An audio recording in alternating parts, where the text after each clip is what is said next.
Hello, everyone. So I want to welcome you for coming tonight. My name is Nicole Silvanic. I'm the Director of Regional Engagement, and the Triangle is one of my regions, and it's the top region for alumni. So this program is part of the Forever Learning Institute, partnering with Duke Triangle. And the theme is Be Well Together, which explores social dimensions of health and wellness, including loneliness, social media balance, and healthy relationships. Tonight's session will examine the psychological and ethical dimensions of digital life, offering insights into maintaining emotional balance, setting healthy boundaries, and fostering meaningful connections in an online-driven world.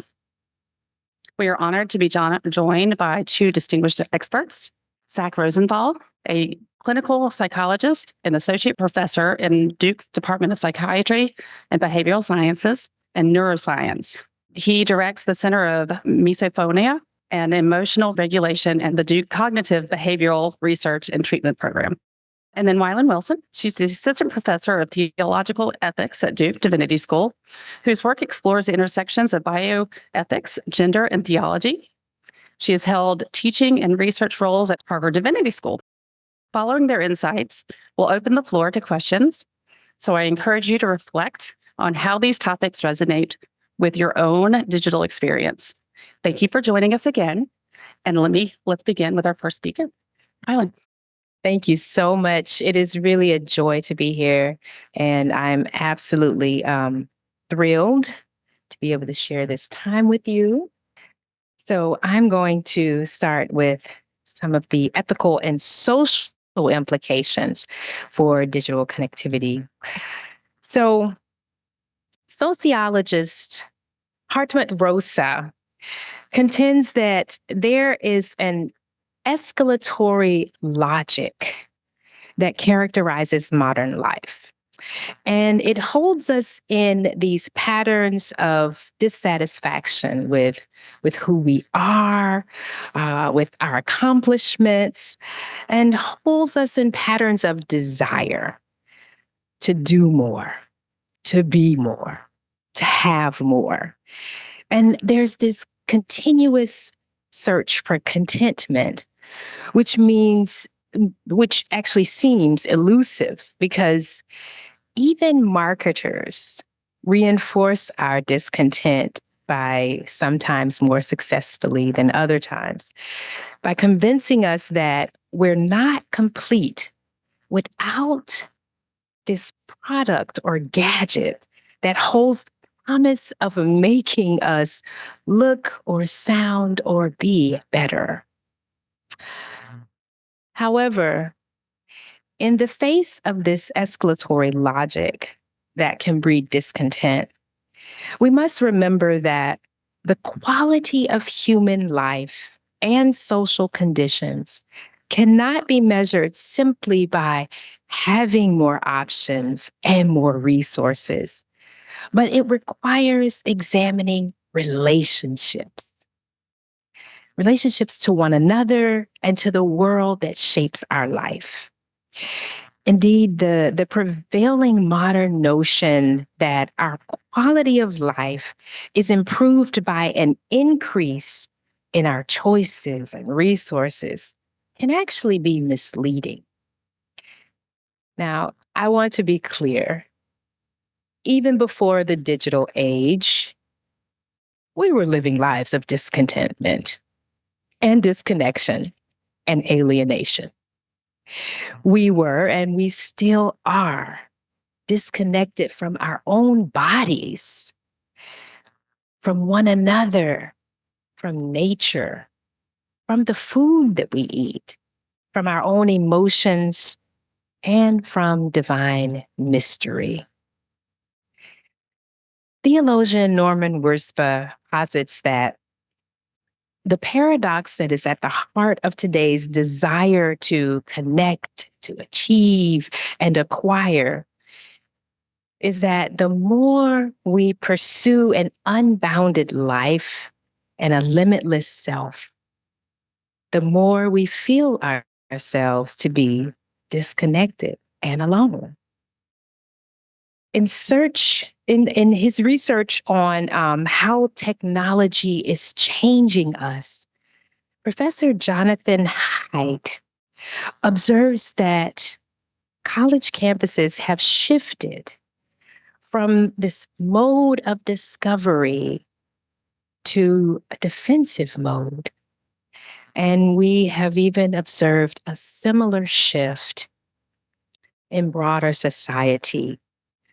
Shift away from being curious about others and the gifts that they bring to allowing our differences to eclipse compassionate listening and to even eclipse the joy of the dance of finding out all that we have in common. Haidt also argues that this digital age has implications for our spiritual lives. Now, regardless of the expression of your spiritual life, whether it's through organized religion or no religion at all, or through maybe the contemplative traditions that help us reduce self-focus and selfishness and foster this connection to something beyond ourselves. Regardless of that expression of your spiritual life, there are practices. Yes, good. There are practices that help to connect us, that combat alienation and isolation and anxiety. And Haidt refers to these practices as shared sacredness. These are the rituals and communal practices that pull us together and allow us to connect to one another, to feel this sense of belonging and safety that comes from being a part of a group of people with shared values and norms. Examples of this include, say, Muslims circling the Kaaba in Mecca, or singing hymns in church, or at a Duke basketball game when fans are singing and cheering after a win, or even the jubilant dancing at a football pep rally. These states of energized communion that come from our powerful collective experiences, they are considered to be related to sacred space. And many argue that in this digital age, where individuals can actually remain physically disconnected and enter these transient networks of disembodied users, often interacting asynchronously, the argument is that this perpetuates the disconnection and the isolation that many of us feel. Furthermore, what facilitates this shared collective experience is the marking of certain times, such as, days of rest, Sabbath days, right? Or those shared spaces for collective meditation. And these spaces allow us to take a break from this escalatory logic that characterizes our lives, which are few and far between in our virtual worlds. So when social life becomes virtual, everything actually collapses into this undifferentiated blur. There's no daily or weekly or annual calendar that structures rest from those times of viewing and doing, right? Nothing ever closes in the virtual space. Everything is available to everyone at all times. There are no days of rest. And living in such a world of constant stimulation makes us vulnerable. And Haidt argues that it can also pull us farther away from our in-person communities. But there are also positive ways that the digital age has influenced our spiritual lives. Religious texts and teachings and spiritual practices are more readily available on our digital platforms. And there also is this now a connection across international borders, right, of like-minded individuals, which can foster these interfaith dialogues. We have online forums that can provide space for discussions, for support and accountability. But at the same time, as we have these positive things going on, there is this increased level of accessibility that also makes discernment of which resources are reliable difficult.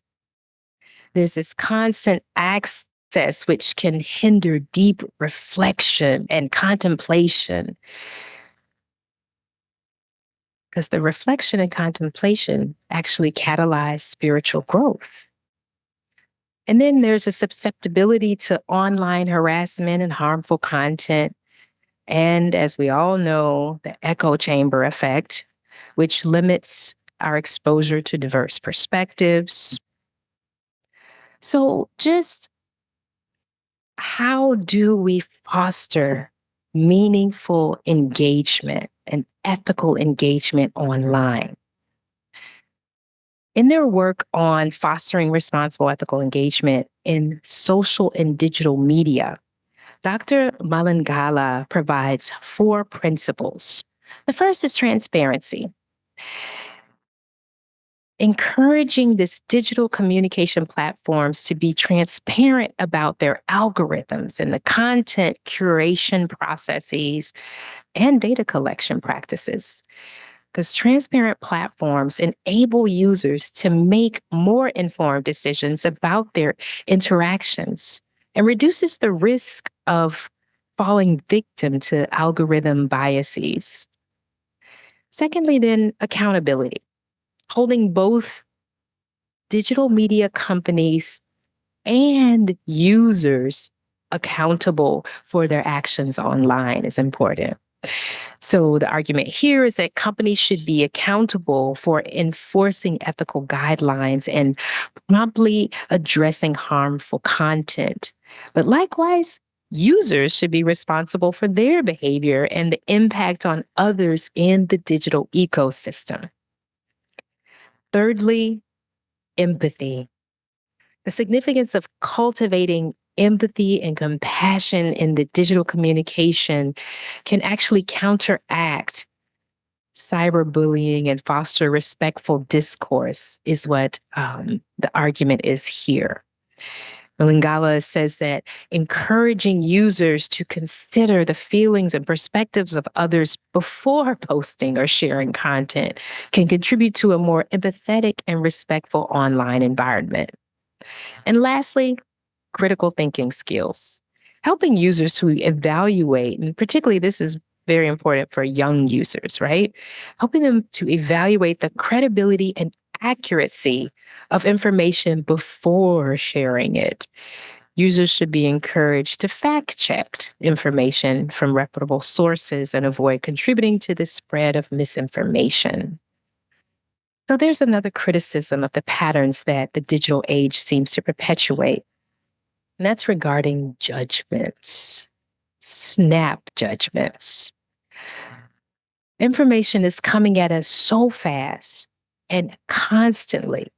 So what happens is people find themselves, and I'm sure you've been in this situation, you find yourself trying to make rapid public judgments with little concern sometimes for the humanity of those that are being critiqued, right? And there's little to no knowledge of the context which actually led a person to make a decision or acted in a certain way that once you're in these platforms, you're now making a snap judgment about. So the principles and the practices of forgiveness, grace, and love are needed in this space. So the problems of the digital age can actually seem insurmountable.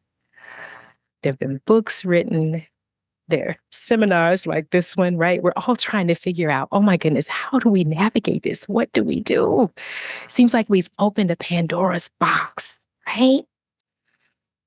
And sometimes we can even feel helpless. And what it does is it leaves us asking, is there hope? I wouldn't be a good ethicist if I didn't end with hope. Is there hope of actually turning things around, right? Is there hope of living well in this digital age? And so, like many problems of humanity that we face for millennia, when we lean into connection and care and creating spaces of belonging and love, that is when hope can thrive. And you have to understand when I talk about hope and love and all this, it's not some mamsy-pamsy kind of thing. And I'll get into a little bit of this. This digital dilemma actually prompts us to ask, what are the social conditions that optimize a loving way of being that catalyzes this hope? Wiersbe argues that hope actually germinates whenever and wherever love goes to work. Hope grows as love takes root in one's world and one's life. It flowers and it fruits when people feel the power of love, nurturing and healing communities through which they live. And I know the concept of love is so overused. It's actually cheapened. So it can sometimes ring hollow, right? It can really ring hollow in our ears. But the love that I'm referring to is this experience of a mutual nurture and the feeling that one's life matters and is worthy of protecting and celebrating. Love is inseparable from hope because a hopeful way of being depends on care, which is why an ethic of care is also central to hope. Care is just one practical expression of love that is central for human flourishing and thriving of communities. The practical ways that we care for one another help individuals to feel seen, to feel heard, to feel like they belong and are loved. On the contrary, hope can actually wither in context of neglect, abandonment, and abuse. Hope withers when people feel that others do not care about them or do not care about what happens to them. To give hope is to give yourself to the future. And that commitment to the future makes the present inhabitable. And hope is born in spaces of vulnerability as people actually open themselves to and allow themselves to be moved by whatever trouble, whatever goodness and beauty is happening around them. And it grows as we commit ourselves to sharing and extending this goodness and beauty with others, and by learning how best to care for each other while in the midst of trouble. And our most crucial task is to help each other to live attentively and sympathetically and in ways that affirm, heal, and reconcile life. Hope actually makes room for love in the world. And I want to end with a quote by Norman Wiersbe. Hope's focus is on inspiring the commitment and developing the practices that position people to live now in ways that nurture and heal life. We do not owe people of the future an accurate prediction of what life will be. What we owe folks in the future is a commitment to do now the good work that will lessen the prospect of a future nightmare. Doing good work, we also cultivate the conditions which a decent life can grow. And our lives themselves can become signs of hope. So now I want to invite my colleague, Zach Rosenthal, to kind of move us into this psychological aspect of the digital age, and then we'll keep it moving. Hey, thank you all for having me here. And thank you, Dr. Wilson, for a wonderful framework to get this conversation started with and to get us really thinking deeply about some of these issues that are actually quite complicated when we sink our teeth into them. So really, really appreciate this sort of bigger picture and inspiring way to think about what we can do. And thank you for being here. Those of you who are here and those of you on Zoom, thank you for being here on Zoom. You are missing out. This is the place to be. And maybe you'll come here next time in this wonderful series. So I'm going to take us in a different perspective, a different angle here. I'm a clinical psychologist, so I'm going to talk a little bit about this issue from a clinical science lens, a clinical psychological science lens. And the first time I'm going to do is just share with you a little bit about briefly who I am and the work that I do. I often think about how our assumptions and our biases, our backgrounds, the people we are and our identities, how that shapes up the message that we bring, how that shapes up the information we're sharing. So this first bit here is just to share with you so you can kind of see who you are hearing from and make sense of the information through all of his lenses. And I'll let you read. I won't read all of these things, but you can see some things that may be relevant here to thinking about the digital world. I'm a Gen Xer. And when I was a kid in the 70s, I remember very fondly the first computers coming on board and online. I'll talk about that in just a little bit. I have a couple of kids myself, and I watched them grow up, and they're in their 20s now, and so I have this perspective as a parent as well, and understanding these issues. And it is hard out there for parents. We all know this is a hard space to sort through.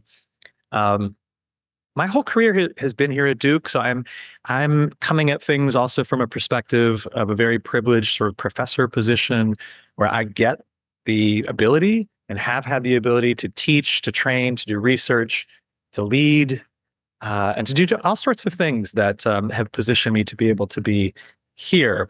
Speaking of biases, I always also like to just briefly show there are actual kind of financial biases that many of us have. And so as you listen to the conversation I'm going to talk us through, you can kind of think about it in terms of outside of Duke disclosure related financial biases.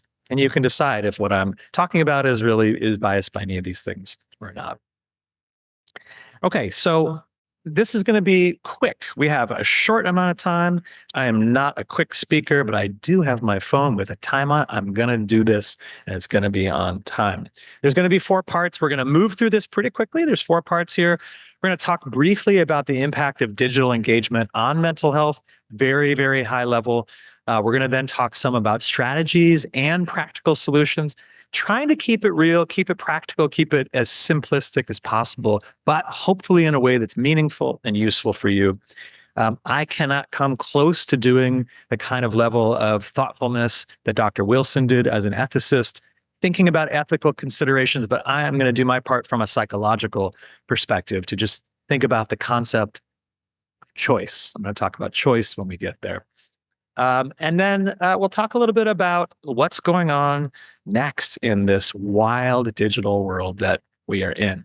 So part 1, what is happening with our digital world and our mental health? And I mentioned when I was a kid in the 70s, computers were brand new. And I'm going to start this with a story, and we'll come around at the end, and I'll bring this back at the very end in about 15 minutes.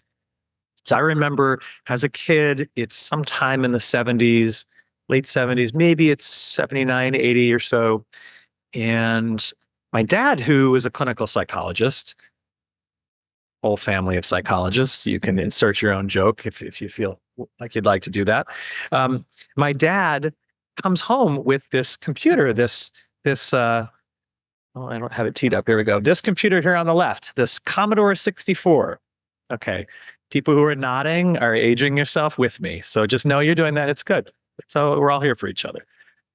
So this is like the first home computer that comes out, and he puts it down on the table, and son, this is this thing. Usually I'm looking at it like, what is this thing? What is this box, this big thing on our dining room table?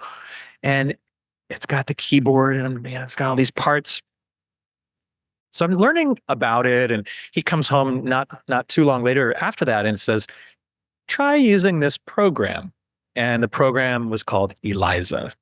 Now, I don't know if anybody in here or online has ever heard of this, but ELIZA was the first online, before online was a thing, was the first computerized type of psychotherapy.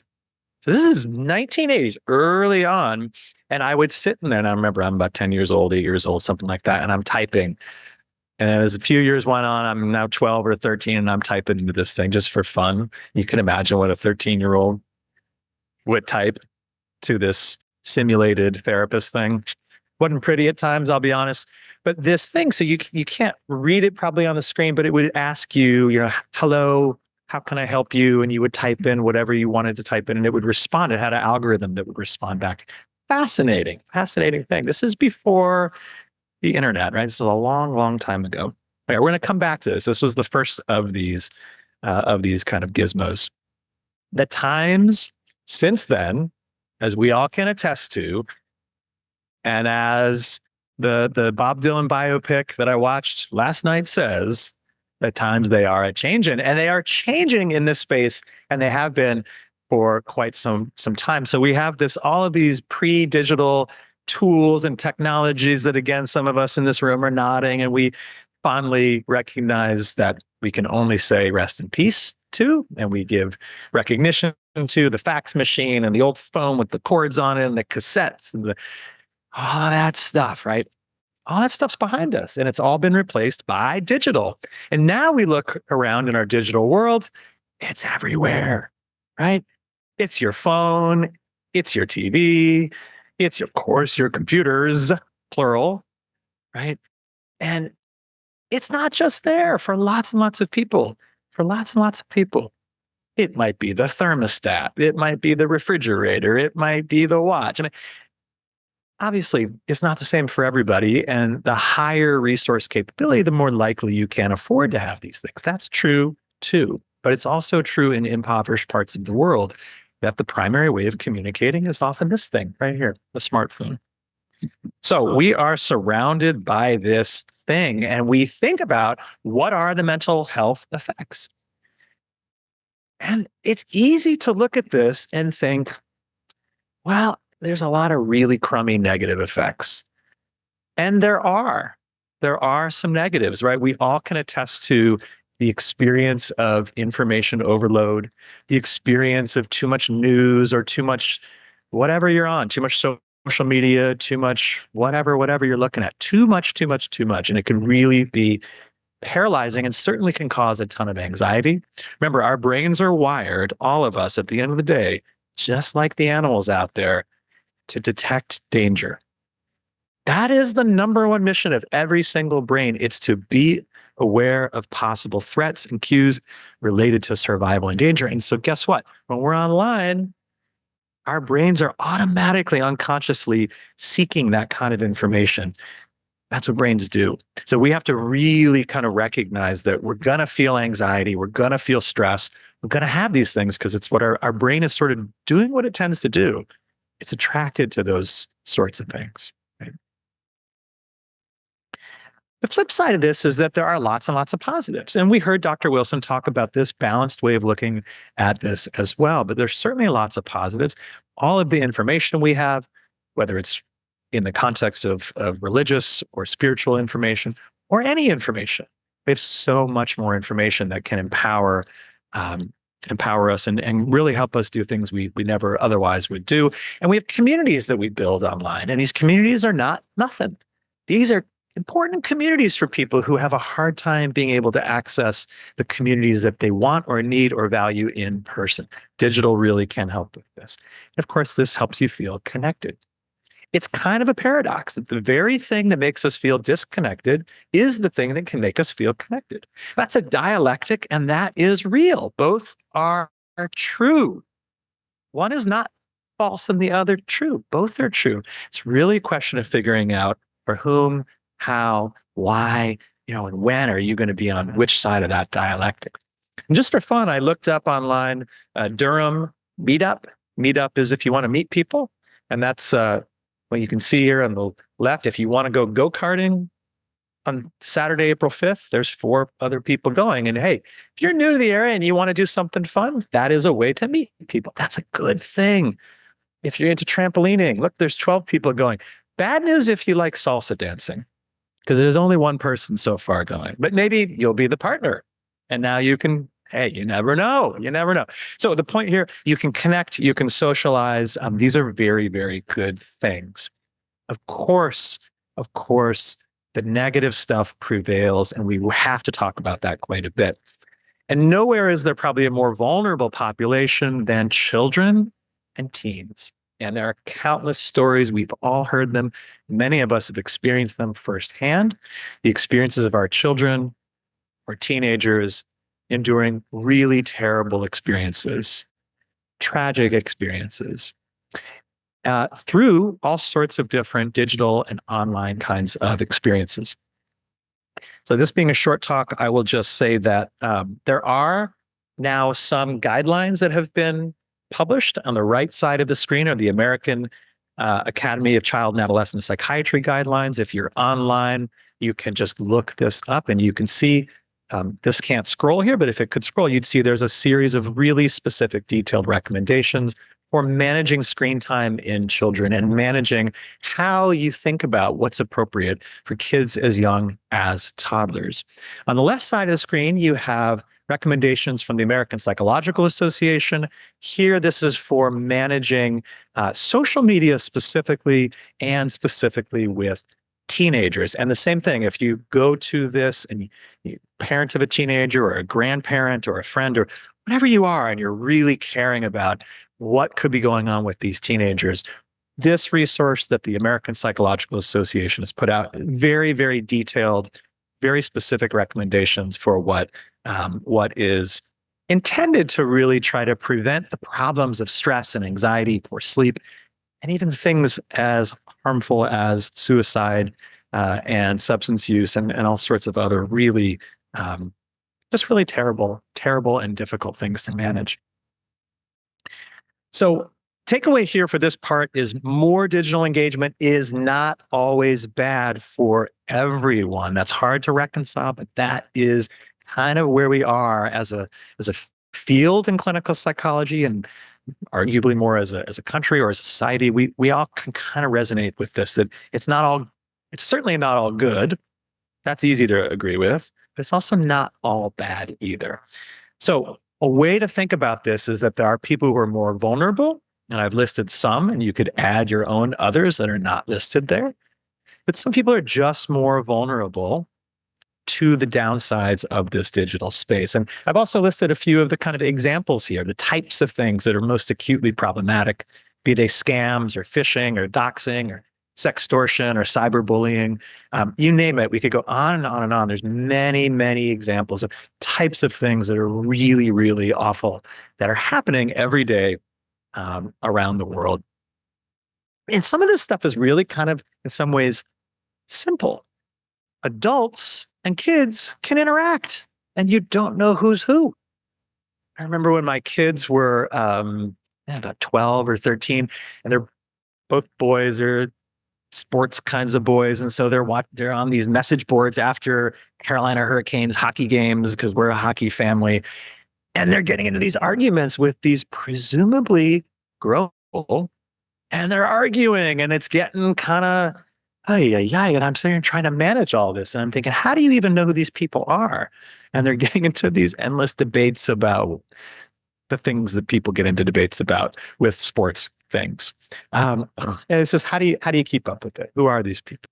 Bottom line is, anyone can be vulnerable here. It's not just the particularly vulnerable. It's that everyone, all of us, all of you, are vulnerable. Any of these things can happen, even to people that are really smart, really educated, really mindful, really attuned.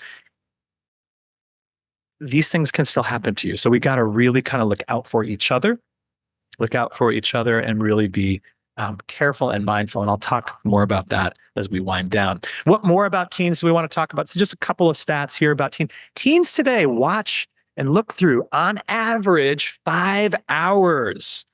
5 hours of social media per day. 5. When they don't get 5, they're below average, and their brain and their body might be craving it. Like you might crave anything you don't get enough of that you're used to. Pretty wild. This is not a thing in my day. This is a thing today, though. This is real. So 5 hours. This is not like I'm going to check every now and then. 41% of teens with the highest social media use, compared to 23% of teens with the lowest social media use, report their own mental health to be poor or very poor. This is not causation, but this is an important thing to kind of keep in mind. Suicidal ideation, right? A parent's worst nightmare. 2 times more common in those with highest social media use. Again, not a causal link, but there's correlation. There's correlation. So we have to try to think about this. So social media, not the single cause, but it is correlated. And so we have to think for each person at the family level, at the individual level. You have to really try to think about how this individual is at risk and what you can do. And strong parental relationships and strong monitoring is a predictor of something that can mitigate, that can kind of reduce the risk here. So really having close relationships and monitoring exactly what your kids are looking at can be helpful. Okay, so I got to zip through part 2 and 3 and 4 to be on time. I promised you I would, so let's keep rolling. Strategies. What are some things? There's so much to talk about here, and we don't have time to get into all of the gory details, but I wanted to give you some kind of nuggets, some things you could do. Okay? So we can be digitally mindful, thoughtful, intentional about what we do. We can focus on trying to set boundaries around when we choose and what we choose. And we can set boundaries with each other too. We can support each other. We can love each other. We can encourage each other to have boundaries around screen time and around what we do with the digital media we consume. We can minimize possible harm by thinking before we clicking. We can encourage people to really think before you click, really slow down and think, how will this click impact my privacy? What might happen on the other side of this? Who is this person and what is this ad? Wait a minute. We could have quality over quantity when we think about our digital diet. What we choose, let's focus not on more, but on quality of what we choose to look at in a way that is useful. And if we need to, we can detox from this. So you can take an hour if you need to. If that's hard, do it. You can take a day if you need to, do it. Take some time and try to detox and see what happens. Watch yourself. Notice what changes for you. You can strengthen social connections, right? Focus on this as a strategy. Phone-free socializing, right? Turn that phone over. Don't look at it when you're interacting. Really try to look in the person's eyes, not that phone. Seems simple, but that's where we are. That's where we are today. Call or see people. Do things in person. Try nature, right? Try nature. I'm a big nature guy. And go do stuff, right? Go move, go explore, go play, go do the things that give you lift and your spirit feels like it's on fire with energy. Do those things. I put here on the bottom right, this is a national bestseller book that just came out. It's a national treasure hunt. It's the largest treasure hunt in American history. A guy with money hid 5 boxes of treasure across the United States. And this book has all the clues. And I'm reading it. And my wife's shaking her head at me every night, but I'm reading it and I might just go look for it. You know, why not? Like, this is not me on the phone. This is me reading this book and trying to figure out what are these clues and where is all this gold and silver and Michael Jordan rookie cards and all sorts of fun stuff. And then I do these things, right? I do these things. I like to travel and do all sorts of outdoor nature stuff. I drive a truck that gets me into places. This is my truck and me doing stuff I like to do. Sitting overlooking beautiful lakes that's Banff. Camping here with my youngest son in Florida. You get out, go do stuff, right? Go do the things that you enjoy doing. None of these pictures were taken in a place where I was online, right? Every one of these, that's why I chose these. Every one of these is offline. Oh, and then there's Iceland, right? This is my oldest son, and this is a moment of awe. Now, awe is an emotion we don't talk enough about, but this is awe. This is awe. This is me taking a picture, me in awe of my son in awe, overlooking a massive glacier in Iceland. Wow, this is living. This is living. Okay, so let's talk briefly here about some insights. It's hard. Choices are made with everything we do in the digital world, guys. Everything is about choice we make. So too much screen time can adversely impact you. Be thoughtful. Right? Be thoughtful. Make choices about how much time you're on and what you're online looking at. Some online stuff will be harmful. Make choices. Be intentional about your choice. Pay attention with intention to what you are choosing. Your digital footprint creates vulnerabilities for you. Everything you click on is a digital footprint, and it creates vulnerabilities. Be mindful of that. Right? Make smart choices with those clicks. Clear out that browser cache every now and then. Get yourself in a space where you're feeling kind of self-confident and aware about how you might be more or less at risk from a privacy perspective. And remember, social media, again, not inherently bad.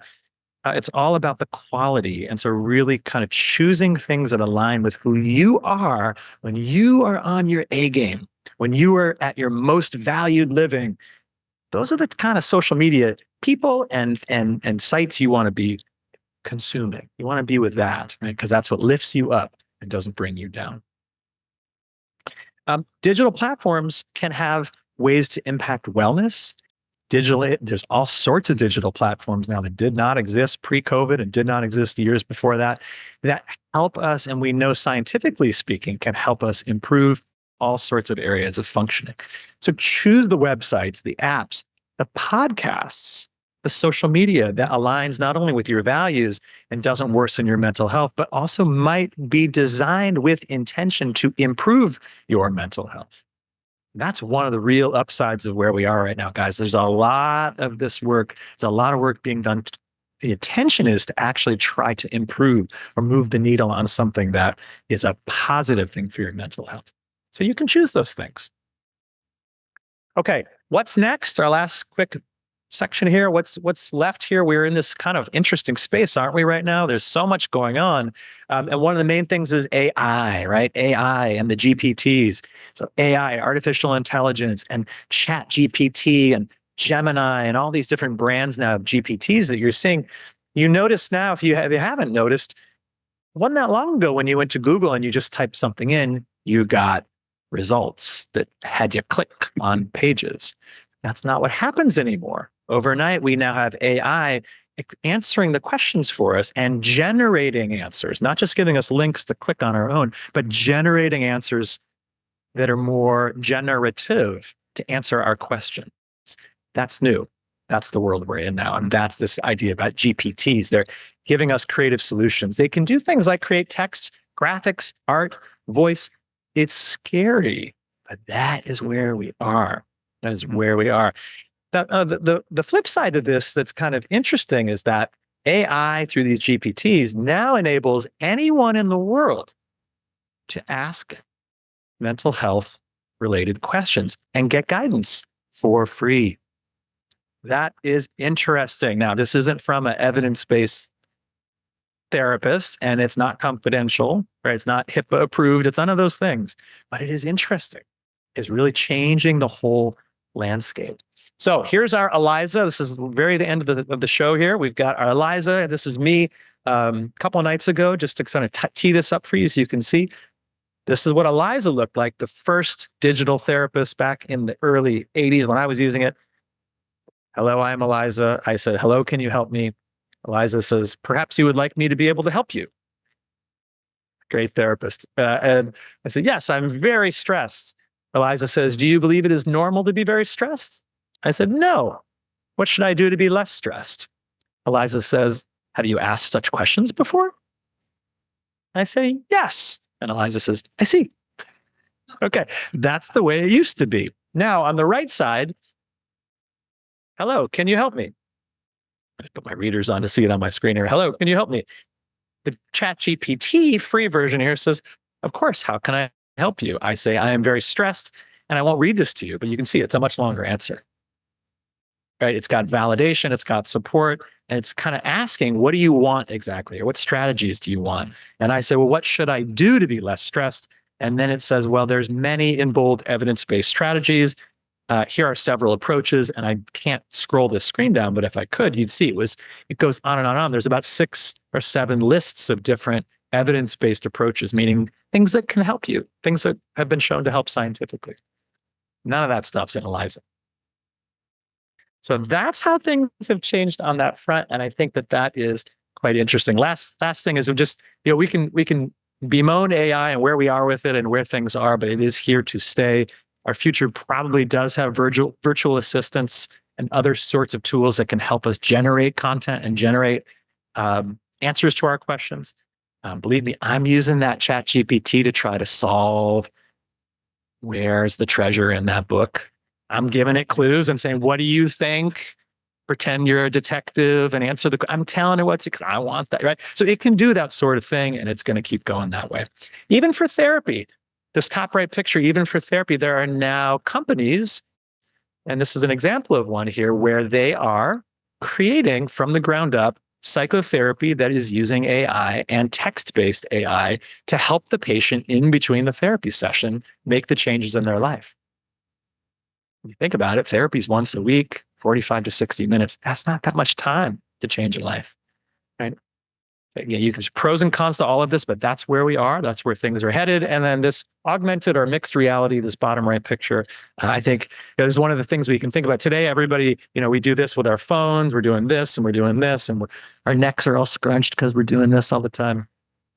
We might be in a future in however many years where we're all we're wearing glasses and we're doing things like this, or we're making different hand gestures because our glasses have augmented reality presenting all sorts of adaptations to our actual reality in real 3D space in front of us, and we're interacting with that. So imagine your social media is, you're doing this right now, and I'm seeing the social media while I'm also seeing you. That sort of stuff is arguably kind of where we're going. So end here with just a reflection. How can you, in this digital world we're in, how can today's digital world help you live a valued life? A valued life. This is the reflection. We'll end here, and we'll now transition over into Q&A. I'll invite my friend, Dr. Wilson, up here, and we will be happy to answer any questions. My name's Lee.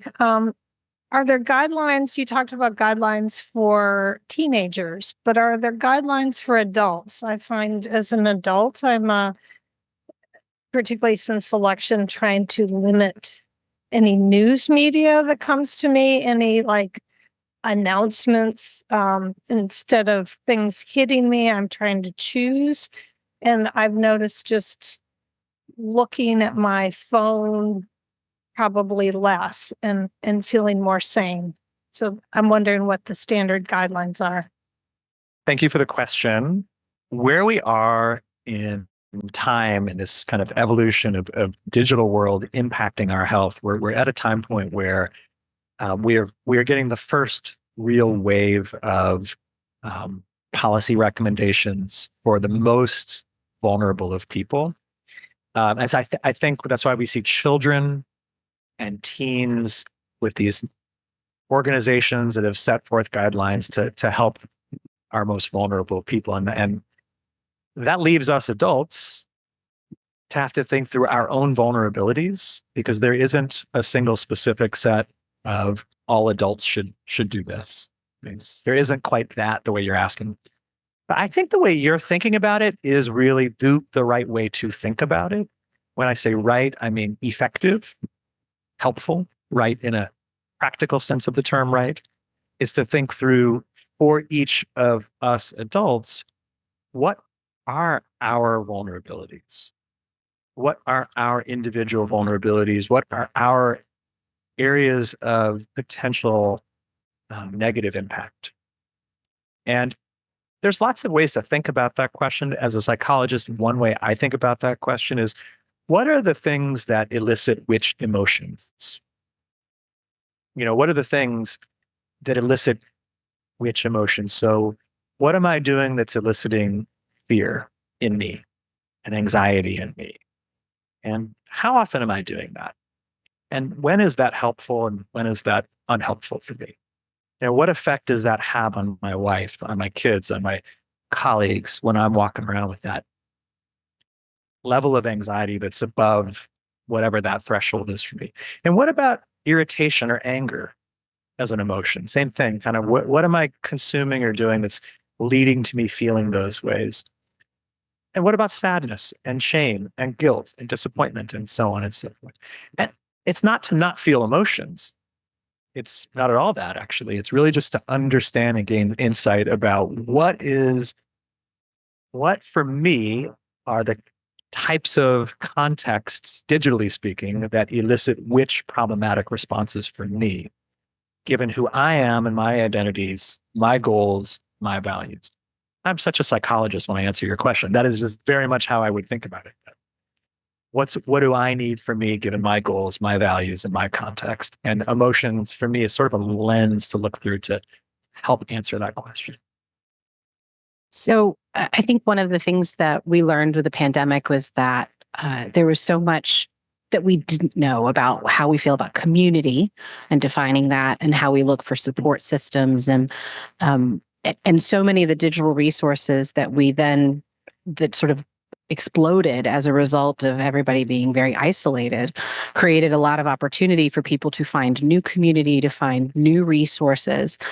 Trying to find the balance seems like where we sort of struggle right now is, if you're thinking about trying to reduce your screen time and at the same time saying, here's this app that could help you move your mental health forward in a positive way. How do you think about striking the balance while fostering senses of self, community, trying to figure out who you should be, and at the same time making sure that you're not going too far in one direction or another? Yeah, that is a really good question, because now what we're living is a hybrid life, right? And I still do struggle with the hybrid life, because not only do we have the choices with how we can spend our time between online and offline, in person with other individuals, but then there are the demands that our jobs place on us that also make it really difficult to live this hybrid kind of existence. So one of the things that I've tried to be really intentional about is really attending to, so how much time am I spending, online, of course, with the great new apps. Like, some of these things are wonderful, right? And some of the communities that we're able to join online are great. But then I also look at, okay, but wait a minute, am I still visiting folks that I used to visit before? Am I still, just giving an old-fashioned phone call, right? And checking on folk? Am I stopping by and checking on this person? And, it just trying to be really mindful of, what am I still doing that I used to do to connect with people outside of, being online. And that's and you're right, that is the hard part. Completely agree. I think the only thing I would add in this context as a scientist, so putting my scientist hat on, is that you're asking a really good empirical question. It's a scientific question in some ways, isn't it? It's sort of, how do we understand what is and what isn't useful, effective, and what are all the variables to sort of take into account and think about? And the science on this is not at all clear, and it's hard to do. I have here, actually, if helpful, there is a study here. This is not my study, but there is a study being done by a company that is trying to understand how to answer your question. by looking at big data massive big data sort of data set with children age 8 to 17. And this is a research study, of course. It's not my study, so I don't know the details of it. But this is one way to get at the answer to your question, is to participate in studies where it's appropriate to do so, and to try to understand these studies, to support these studies. So this one here, I'll just leave up and sit back down. But this is a QR code if anybody wants to read more about it. Science should hopefully help guide us to answer that question to some extent. Ultimately, it's an individual, in my opinion, it's an individual question, and it's about balancing, and it's about values. I keep coming back to values. I think that there's no way to have this conversation without driving people individually to look at themselves, to think about who they value being the most, and how you find that balance is, and where you feel like the gap between your value and your action, where it's bigger, that's where there's problems. Where that gap gets smaller, digital health is probably not so bad for you if it's helping to close that gap between the person you value being and the person you are being. As we close tonight's discussion, I want to sincerely thank our speakers for their insights and all you for your engagement. We've explored the ethical and psychological impacts of digital life and strategies for balance, reminding us to be intentional in how we engage with technology. I encourage you to carry these insights forward, whether they're through small changes in your habits or ongoing conversations.